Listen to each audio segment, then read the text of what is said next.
नमस्कार दोस्तों, कुशल स्टडी में आपका स्वागत है। आज हम एक नया टॉपिक पढ़ेंगे, वर्ब यानी कि क्रिया किसे कहते हैं।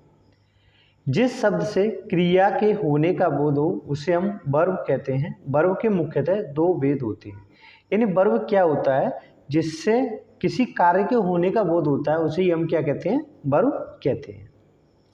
जैसे a verb is a doing verb that show an action, event और स्टेट। जो क्या दिखाता है, वर्ब एक शब्द है जो दिखाता है एक एक्शन को, इवेंट को या फिर एक स्टेट को, अवस्था को दिखाता है। जैसे ही लाफ्स, वह हंसता है, तो यहाँ पे हंसना क्या हो गया आपका, एक क्रिया हो गई। क्या हो गई, एक क्रिया। फादर इज इल, ये आपकी क्या एक स्टेट है, यानी एक स्टेट को दिखा रहा है। ही बिकम अ डॉक्टर, वह क्या बन गया, एक डॉक्टर बन गया। ये किसे दिखा रहा है, एक इवेंट को दिखा रहा है। तो ये हमारा क्या हो गया, बिकम क्या हो गया, यहाँ पे एक वर्ब है।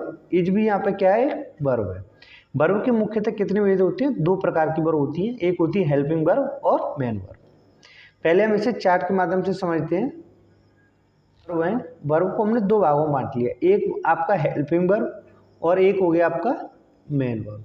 मेन वर्ब को हम क्या कहते हैं, मुख्य क्रिया, और हेल्पिंग वर्ब को क्या कहते हैं, सहायक क्रिया। इसे हम ऑक्सिलरी वर्ब भी कहते हैं, या इसे सहायक क्रिया कहेंगे, और इसे क्या कहेंगे, प्रिंसिपल वर्ब या फिर आपकी मेन वर्ब यानी मुख्य क्रिया।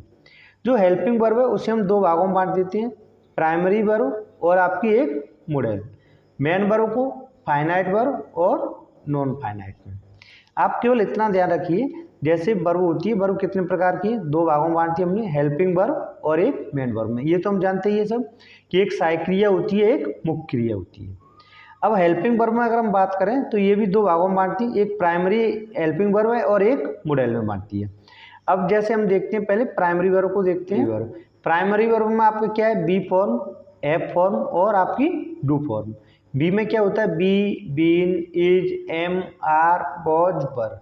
हैव फॉर्म में आपका हैज, हैव और हैड। डू फॉर्म में क्या होता है, डू, डज और डिड। मॉडल में आपका क्या होता है, can, could, may, might, will, would, shall, should और ought to। ये किस में आते हैं, मॉडल्स में आते हैं।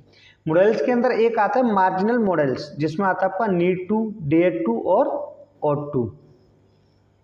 एक होता है यूज टू होता है, ये किसके अंदर होते हैं, मार्जिनल मॉडल के अंदर होते हैं, उसे हम आगे देखेंगे, ठीक है। अब जैसे देखिए आप मेन वर्ब में, मेन वर्ब कितनी प्रकार की होती है, दो की, हमने दो भागों में बांटी है, एक फाइनाइट वर्ब और एक नॉन फाइनाइट।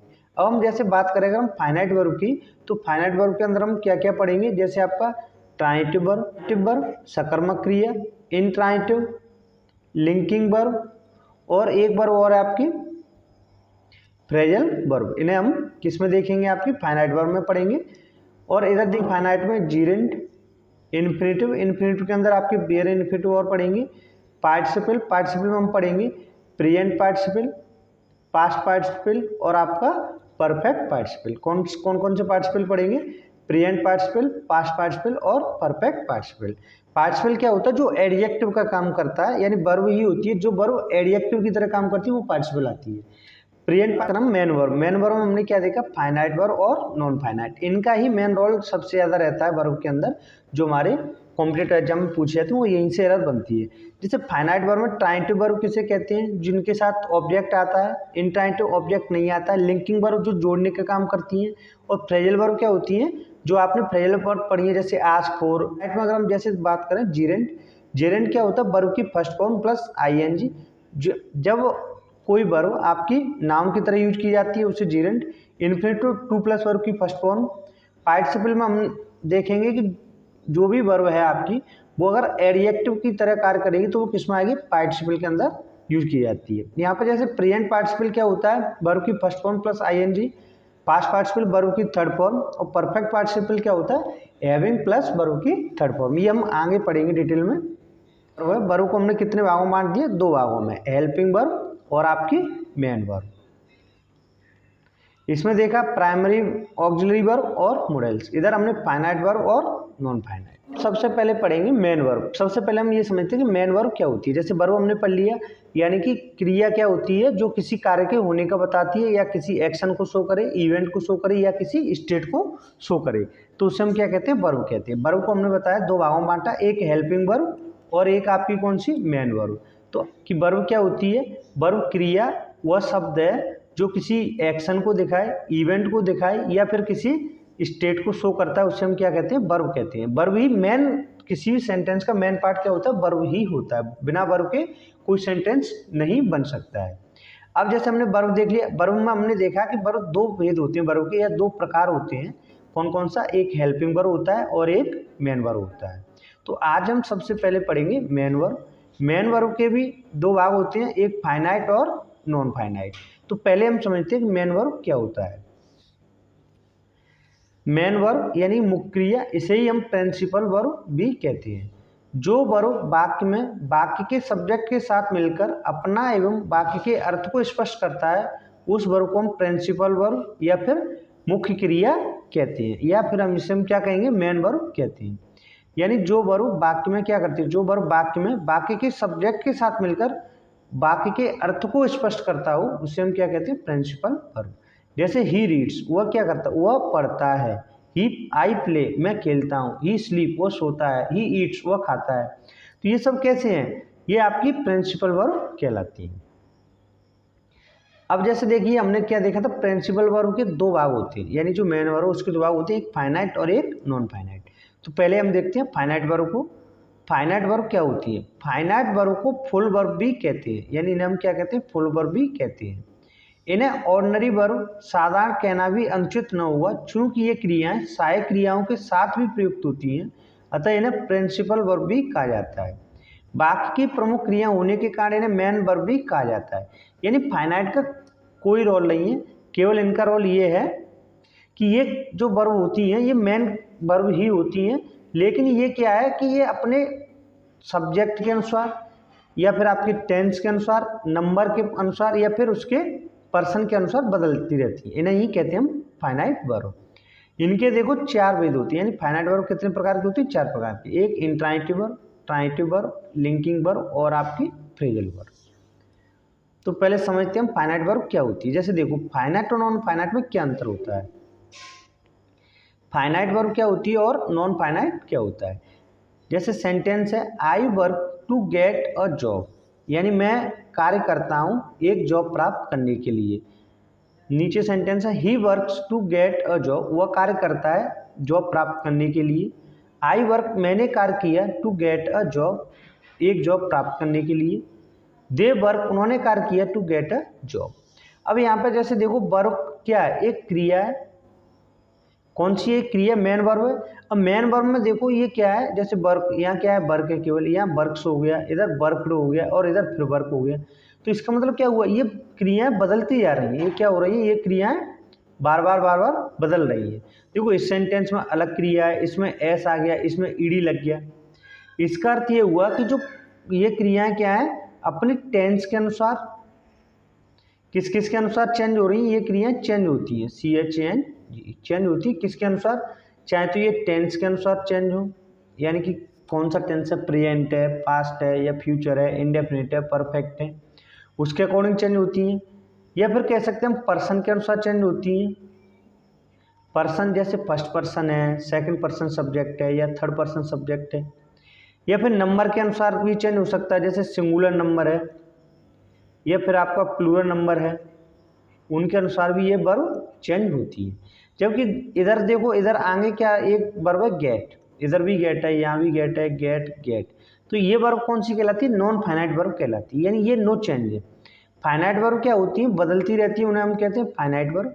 नॉन फाइनाइट क्या होती है, नो चेंज। ऐसे याद कर लो, नॉन फाइनाइट है तो नो चेंज, यानी ये क्रियाएं बदलती नहीं है। नॉन फाइनाइट, फाइनाइट क्या चेंज होती रहती हैं, उन्हें हम कहते हैं फाइनाइट वर्ब। ये टेंस के अनुसार, पर्सन के अनुसार या फिर नंबर के अनुसार बदलती रहती हैं। इतना अंतर क्लियर हुआ। फाइनाइट वर्ब क्या होती है, ये चेंज होती रहती हैं, और नॉन फाइनाइट नो चेंज रहती हैं। अब जैसे बात करें, हमने फाइनाइट वर्ब को देख लिया। पहले हमने प्रिंसिपल वर्ब यानी मेन वर्ब को देखा कि उसके दो भाग होते हैं, एक फाइनाइट एक नॉन फाइनाइट।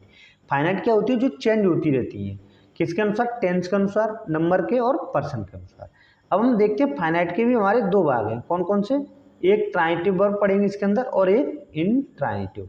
ट्रांजिटिव क्या होती है? सकर्मक क्रियाएं और इंट्रांजिटिव अकर्मक क्रियाएं। ट्रांजिटिव यानी कि इसके साथ ऑब्जेक्ट की आवश्यकता होती है, नीड अ ऑब्जेक्ट। इंट्रांजिटिव में ऑब्जेक्ट की आवश्यकता नहीं होती है, उसे कहते हैं इंट्रांजिटिव। जैसे ट्रांजिटिव में देखिए, जैसे एग्जाम्पल देखिए, ही रीड्स अ बुक, वह एक किताब पढ़ता है या एक पुस्तक पढ़ता है। तो यहाँ पर जैसे आपका अ बुक क्या हो गया? आपका ऑब्जेक्ट हो गया। आई सॉ हिम, मैंने उसे देखा, तो हिम यहाँ पे क्या हो गया? ऑब्जेक्ट हो गया। किसे देखा? उसे देखा। आई वेंट टू आगरा, मैं आगरा गया। और he gave me a book, उसने मुझे एक किताब दी। तो इसमें जैसे देखिए रीड्स यहाँ पे क्या है? एक ट्रांजिटिव वर्ब है, क्योंकि इसके साथ ऑब्जेक्ट आ रहा है, रीड, सो और आपका गिव, ये क्या है? एक ट्रांजिटिव वर्ब है। और वेंट आपकी यहाँ पे क्या है? एक इंट्रांजिटिव वर्ब है। यानी जब भी अगर हमें ऑब्जेक्ट पता करना हो, ट्रांजिटिव वर्ब के साथ ऑब्जेक्ट आता है और इंट्रांजिटिव के साथ ऑब्जेक्ट नहीं आता है। तो ऑब्जेक्ट अगर हमें पता करना हो किसी भी सेंटेंस का क्या ऑब्जेक्ट है, तो हम बाद में whom या what लगा करके पूछते हैं। क्या वो लगाते हैं? whom या what लगा करके अगर हम क्वेश्चन करेंगे तो हमें पता चल जाएगा कि ऑब्जेक्ट आपका क्या है। जैसे आई सॉ whom, मैंने किसे देखा? आई सॉ whom का आंसर क्या आ रहा है? हिम, उसे देखा। तो हिम यहाँ पे क्या हो गया? ऑब्जेक्ट हो गया। जैसे ही रीड्स व्हाट, क्या पढ़ता है? व्हाट? अ बुक, एक किताब पढ़ता है। ही रीड्स अ बुक, तो अ बुक क्या हो गया? यहाँ पे सब ऑब्जेक्ट हो गया। ठीक है, ऑब्जेक्ट क्या होता है? नाउन या प्रोनाउन ही होता है कोई ऑब्जेक्ट। ऐसे ही आई वेंट whom, अब whom तो नहीं आ रहा आंसर यहाँ पे। व्हाट, आई वेंट व्हाट, ये भी नहीं आ रहा। तो यहाँ पे ये क्या है? एक इंट्रांजिटिव वर्ब है। क्या है? एक इंट्रांजिटिव वर्ब है। ऐसे he gave me a book, gave whom, किसे दी? मी। गेव व्हाट, क्या दिया? अ किताब, अ बुक, तो ये कैसी बुक, ये कैसी वर्ब है आपकी? ट्रांजिटिव वर्ब है। अब जैसे यहाँ पे देखो दो ऑब्जेक्ट हैं, एक मी भी ऑब्जेक्ट है और एक अ बुक भी ऑब्जेक्ट है। तो ऑब्जेक्ट भी दो प्रकार के होते हैं, एक डायरेक्ट ऑब्जेक्ट और एक इनडायरेक्ट ऑब्जेक्ट। कौन कौन से होते हैं? एक डायरेक्ट ऑब्जेक्ट होता है और एक इनडायरेक्ट ऑब्जेक्ट होता है। ये हम आगे पढ़ेंगे तब क्लियर होगा। ठीक है, अब जैसे देखिए इंट्रांजिटिव वर्ब। इंट्रांजिटिव वर्ब क्या होती है? केवल अपने सब्जेक्ट के साथ आकर वाक्य का अर्थ पूरा कर देती हैं, अर्थात इस क्रिया को ऑब्जेक्ट की आवश्यकता नहीं होती है। इसे हम क्या कहते हैं? ट्रांजिटिव वर्ब कहते हैं। जैसे दे प्ले, वो खेलते हैं, अब आगे कोई ऑब्जेक्ट नहीं है। They play what, play whom, कुछ नहीं है। वी स्टैंड, हम खड़े हैं। ही सिट्स, वो बैठता है। तो ये सब तीनों क्रियाएं कैसी हैं? एक अकर्मक क्रियाएं या इंट्रांजिटिव वर्ब है। नेक्स्ट ये कह रहा है, ध्यान दीजिए कि नीचे लिखे वाक्यों में क्रियाओं के बाद आए शब्द कर्म नहीं है। जैसे ही रैन अवे, वो भाग गया। ही स्पीक लाउडली, वो तेजी से बोला। दे लाफ्ड एट मी, वो मुझ पर हंसे। ही वेंट टू स्कूल, वो स्कूल को गए। तो यहाँ पे जैसे ही रैन अवे, रैन व्हाट, कोई आंसर नहीं आ रहा। रैन हुम, ये भी नहीं आ रहा। तो एक रैन अवे यहाँ पे क्या है? अवे आपका एक ऑब्जेक्ट नहीं है। ना ही यहाँ पे जैसे लाउडली, लाउडली तेजी से, तो ये भी आपका एक ऑब्जेक्ट नहीं है। ये आपका क्या है? एडवर्ब है। ला ऑब्जेक्ट नहीं है। वेंट टू स्कूल, ये आपका एक ऑब्जेक्ट नहीं है। तो away, loudly, at me, to school, ran, spoke, laughed और वेंट के कर्म नहीं है, यानी ये इनके ऑब्जेक्ट नहीं है। क्लियर हुआ? ये था आपका इंट्रांजिटिव। और ट्रांजिटिव क्या होता है? इस क्रिया का पूर्ण अर्थ व्यक्त करने के लिए सब्जेक्ट के साथ साथ ऑब्जेक्ट का भी आवश्यकता पड़ती है। यानी सब्जेक्ट तो होता ही होता है ट्रांजिटिव में, इसके साथ ऑब्जेक्ट की भी हमें आवश्यकता पड़ती है। जैसे टेबल से समझिए, जैसे आई वर्शिप गॉड, मैं पूजा करता हूँ किसकी? भगवान की। वर्शिप हुम, तो आंसर हमारा क्या आएगा? गॉड। ऐसे बी सौ के बाद अगर हम ये लगाएं सो व्हाट, तो आंसर क्या आएगा? दी फिल्म, मैंने फिल्म को देखा। तो दी फिल्म यहाँ पे क्या होगी? आपकी वर्ब का ऑब्जेक्ट हो जाएगा। ही किक्ड हर, उसने लात मारी, उसने किक किया किसे? किक्ड हुम, अब यहाँ पे हुम लगाओ, WHOM, हुम, तो आंसर क्या आएगा? Her. She likes swimming, she likes what, she likes what, तो आंसर क्या आएगा? स्विमिंग। तो व्हाट या हुम लगा करके जो अगर आपको आंसर मिलता है तो आपका क्या कहलाएगा? ऑब्जेक्ट कहलाएगा।